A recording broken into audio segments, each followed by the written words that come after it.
안녕하세요. 평화를 사랑하는 세계인으로 문선명 총재님 자서전을 훈독하겠습니다. 오늘은 41쪽에서 49쪽까지입니다. 제목은 소를 사랑하면 소가 보인다입니다. 눈에 보이는 것은 모두 알고 넘어가야만 직성이 풀리는 성격인 탓에 뭐라도 대충대충 넘어가는 법이 없었습니다. 저 산은 이름이 무엇일까? 저 산에는 무엇이 있을까? 라는 궁금증이 생기면 반드시 가봐야 했습니다. 어린 나이에도 동네방네 20리 안팎에 있는 산꼭대기란 산꼭대기는 모두 올라가 봤습니다. 그 너머까지도 안 가본 곳이 없습니다. 그래야 아침 햇빛 비치는 저곳에 무엇이 있다는 것이 머릿속에 그려져 마음 편히 바라보지 모르는 곳은 바라보기도 싫었습니다. 내 눈에 보이는 것, 그 너머에 있는 것들을 모두 알지 않으면 마음이 불편해서 견딜 수가 없었습니다. 그러니 산에 다니면서 안 만져본 꽃이며 나무가 없습니다.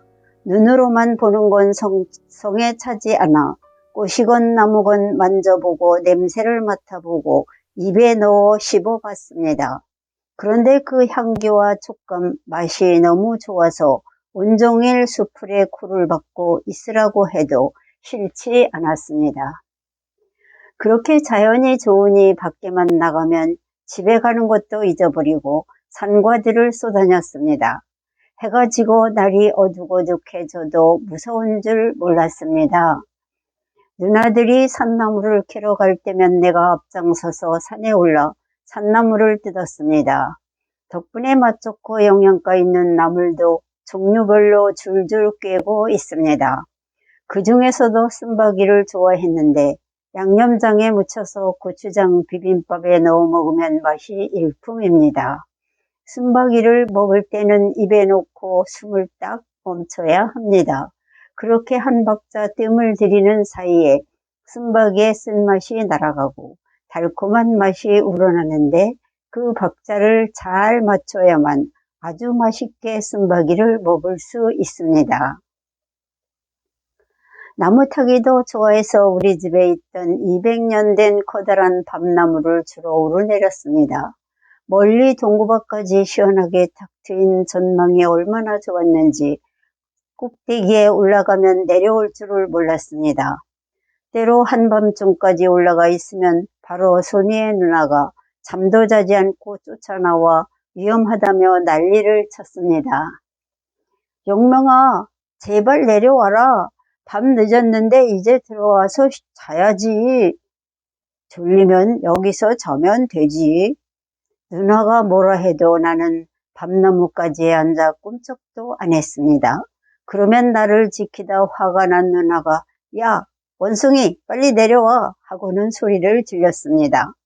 아마도 내가 원숭이 띄어서 그렇게 나무 타기를 좋아했는지도 모릅니다. 밤나무에 밤송이가 주렁주렁 매달리면 부러진 나뭇가지로 밤송이를 툭툭 건드리며 뛰어다녔습니다. 그러면 밤송이가 후두둑 땅 위로 떨어져 내리는데 이 놀이도 정말 신이 났습니다. 시골에서 자라지 않은 요즘 아이들은 이런 재미를 모르니 참 안 되었습니다. 자유롭게 하늘을 날아다니는 새들도 나의 관심 대상이었습니다. 어쩌다 예쁘장한 새가 날아오면 수놈은 어떻게 생겼고 암놈은 어떻게 생겼는지 궁금하여 요리조리 살펴보고 연구했습니다. 그 시절에는 나무나 풀, 새의 종류를 알려주는 책이 없었기 때문에 직접 자세히 살펴보는 도리밖에 없었습니다. 철새가 가는 곳을 따라 산을 이리저리 뒤지고 다니느라 밥을 굽는 것도 예사였습니다. 한 번은 까치가 어떻게 알을 낳는지가 하도 궁금하여 아침 저녁으로 까치집이 있는 나무를 오르내렸습니다. 그렇게 매일같이 나무에 오르내리니 정말로 알을 낳는 것도 보게 되고 까치와도 친구가 되었습니다. 깍깍깍깍 까치도 처음에는 나만 보면 죽겠다고 깍깍거리며 야단을 치더니 나중엔 가만히 있었습니다. 주변의 풀벌레도 내 친구였습니다. 해마다 늦여름이면 내 방 앞에 감나무 꼭대기에서 스르라미가 울었습니다. 여름 내내 맴맴거리며 귀 따갑게 울어대던 매미 소리가 뚝 끊기고 스르라미가 울기 시작하면 얼마나 고마운지 모릅니다. 이제 곧 무더운 여름이 끝나고 시원한 가을이 온다는 소식을 전하는 울음이기 때문입니다.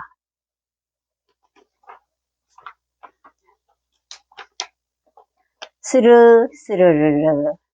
그렇게 스르라미가 올 때마다 나는 감나무를 올려다보며 생각했습니다. 기왕에 울 거면 그렇게 높은 데서 울어야 동네 사람들이 다 듣고 좋아하지. 구덩이에 들어가 울면 누가 알게 뭐람? 그런데 알고 보니 매미도 스르라미도 모두 사랑을 하기 위해 우는 것이었습니다. 맴맴맴, 스륵스륵. 이 모든 소리가 모두 짝을 부르는 신호라는 것을 알고 나니 벌레 소리가 들릴 때마다 웃음이 절로 났습니다. 뭐냐, 사랑이 그립단 말이지. 열심히 울어서 좋은 짝을 찾아보아라. 이렇게 세상 만물과 친구가 되어 서로의 마음을 나누는 법을 조금씩 깨우쳐 갔습니다. 고향집에서 10리만 나가면 황해였습니다. 조그만 높은 곳에 올라도 바다가 훤히 보일 정도로 가까웠습니다. 바다로 가는 길목에 무릉덩이를 연달아 있고 그 가운데로 개울물이 흘렀습니다. 나는 구정물 냄새가 나는 무릉덩이를 뒤져 뱀장어와 참게를 잘도 잡았습니다. 별의별 데를 다 쑤셔서 고기를 잡다 보니 어디에 어떤 고기가 사는지 훤히 알았습니다. 뱀장어는 본디 엎드려 있는 걸 싫어해서 구멍으로 숨어듭니다. 머리를 구멍에 쳐박고 몸뚱이를 미처 다 넣지 못해 꼬리가 살짝 삐져나와 있기 일쑤입니다. 꼬리처럼 보이는 걸 쑥 잡아 빼면 영락없습니다. 개구멍 같은 곳에 꼬리를 뺀 채 뱀장어가 길게 숨은 것입니다. 집에 손님이 오셔서 뱀장어찜이 먹고 싶다 하면 시보리 길을 내쳐 달려가 뱀장어 100마리씩 잡아오는 건 일도 아니었습니다. 여름방학이 되면 하루에 뱀장어 40마리 이상씩은 만날 잡아왔으니까요. 내가 유일하게 싫어한 일이 있었는데 바로 술을 먹이는 일이었습니다. 아버지가 술을 먹이라고 하시면 건너 동네 들판에 술을 메어놓고는 달아나 버렸습니다. 한참을 달아나다 걱정이 되어 돌아와 보면 소는 여전히 그 자리에 매여 있습니다. 반나절이 지나도 자기를 먹여줄 사람이 나오지 않으면 소는 음매하고 울었습니다. 멀리서 소 울음소리가 들면 내 마음이 짠해 저놈의 소, 저거 하고 애가 탔습니다. 배고프다며 나를 찾는 울음소리를 모른 척하려니 내 마음이 오죽했겠습니까? 그래도 저녁 늦게 찾아가면 화를 내며 자기 뿔로 나를 받아넘기지 않고 반가워했습니다. 그런 소를 볼 때마다 사람도 큰 뜻 앞에서는 소 같아야 한다고 생각했습니다. 우직하게 때를 기다리면 좋은 일을 만나게 되는 것입니다. 우리 집에는 내가 참 사랑하던 개가 있었습니다. 어찌나 영리한지 학교에서 돌아올 때쯤엔 집 밖 멀리까지 마중을 나왔습니다. 나를 보고 반가워하면 늘 오른손으로 만져줬더니 내 왼손으로 왔다가도 쓱 돌아서 오른편으로 와서 얼굴을 비벼댔습니다. 그러면 나는 오른손으로 얼굴을 쓱쓱 만져주고 등을 쓸어 주었습니다. 안 그러면 낑낑거리며 따라와 내 주변을 빙빙 돌았습니다. 요 녀석아, 사랑이 무엇인지 너도 아는구나. 그리 사랑이 좋으냐? 동물들도 사랑을 다 압니다. 암탉이 병아리를 까기 위해 알을 품고 있는 것을 본 적이 있습니까? 알을 품은 암탉은 눈을 심각하게 뜨고 누가 가까이 오지 못하도록 제 발을 구르면서 온종일 앉아 있습니다. 암탉이 싫어하는 줄 뻔히 알면서도 나는 닭장을 수시로 들락거렸습니다. 내가 닭장에 들어가면 암탉은 성이 나서 목을 꼿꼿이 세우고 노려봅니다. 그럼 나도 물러서지 않고 암탉을 노려봅니다. 하지만 하도 닭장을 드나들자 나중에는 암탉도 나를 아예 못 본 척 했습니다. 하지만 알을 지키느라 발톱을 길게 내밀고 신경을 곤두세웠죠.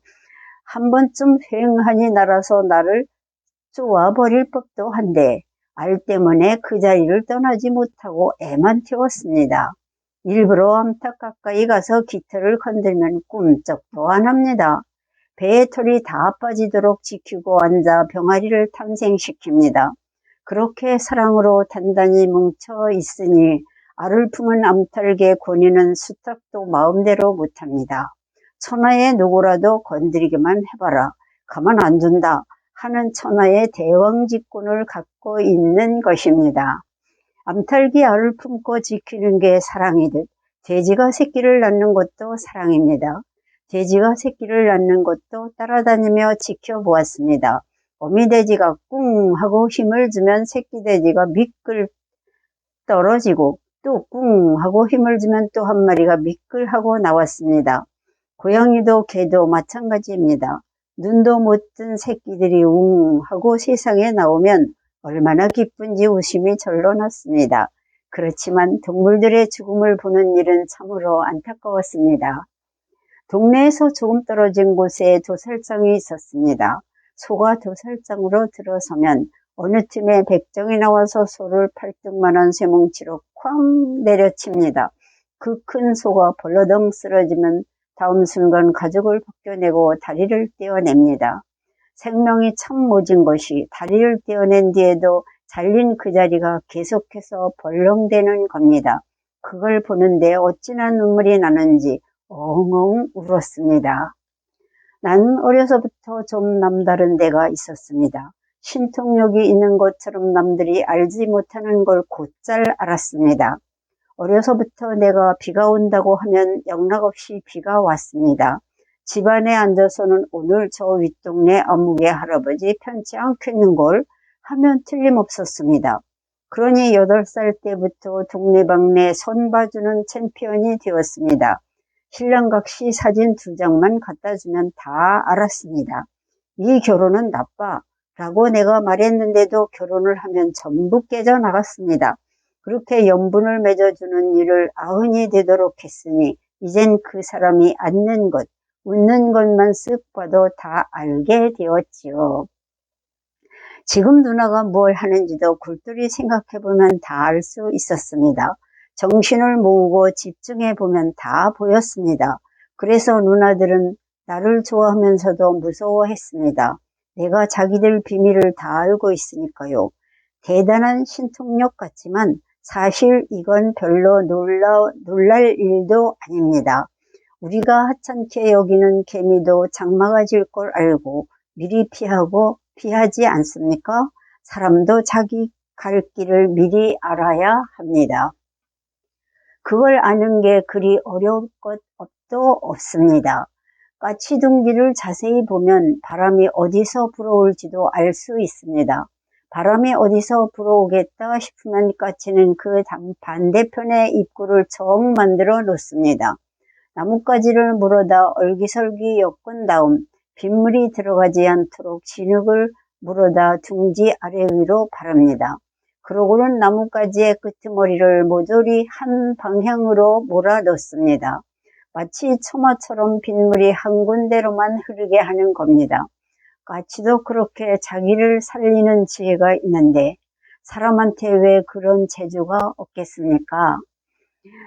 아버지랑 소시장에 가서 아버지 저 소는 나쁘니 사지 마세요. 좋은 소는 목덜미가 잘생기고 앞발이 튼튼하고 뒤와 허리가 튼실해야 하는데 저 소는 영 아니에요 라고 하면 반드시 그 소는 안 팔렸습니다. 아버지가 네가 그걸 어떻게 알아? 하시기에 나는 어머니 뱃속에서부터 배워 나왔어요 라고 말했습니다. 물론 그냥 한 소리였습니다. 소를 사랑하면 소가 보이는 법입니다. 이 세상에서 제일 힘이 센 건 사랑이고 제일 무서운 건 정신통일입니다. 마음을 침착하게 가라앉히면 마음 깊은 곳에 마음이 가라앉는 자리가 있습니다. 그 자리까지 내 마음이 들어가야 합니다. 마음이 거기에 들어가서 자고 깰 때에는 정신이 아주 예민해집니다. 바로 그때 잡다한 생각들을 물리치고 정신을 집중하면 모든 것이 통합니다. 의심이 나면 지금이라도 당장 해보십시오. 이 세상의 모든 생명은 그들을 가장 사랑하는 데에 속하려 합니다. 그러니 진정으로 사랑하지 않으면 소유하거나 지배하는 것은 가짜이므로 언젠가는 토해내고 맙니다. 오늘은 여기까지 분석했습니다. 경청해 주셔서 대단히 감사합니다. 모두 건강하십시오.